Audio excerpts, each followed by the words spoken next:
Bag Gucci yang berbaloi beli pre-owned. Inilah dia, Gucci Dionysus. Gucci Dionysus ni, ini size small lah.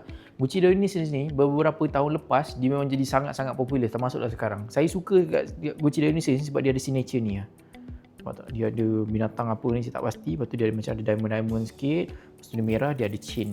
Ni boleh adjustable lah. Nak panjang boleh, nak sling, nak shoulder, nak top handle pun boleh. Harga tak mahal sangat.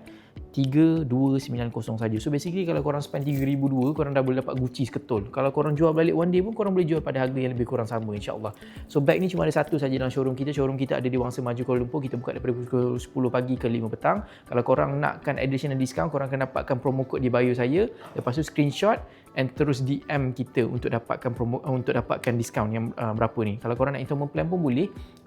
Kita ada provide installment plan atau May Expeditor credit card up to 60 bulan. Lepas tu korang cuba tengok condition bag ni. Selain ni semuanya okey, ada lah ni sikit. Tapi okey lah kan. Best dia Dionysus sebab dia ada extra lock tau. Tarik-tarik tak boleh. Dia kena ada clip satu benda tepi ni, nampak tak? Clip. Tadi buka. Dalam dia ada satu lagi compartment. Tapi okey lah, one out lah sikit. Tapi kalau korang spend pergi cuci kat bag spa pun mungkin dalam 100-200 ringgit dah cantik balik dah, insya-Allah. So kalau korang nak bag ni, DM kami sekarang.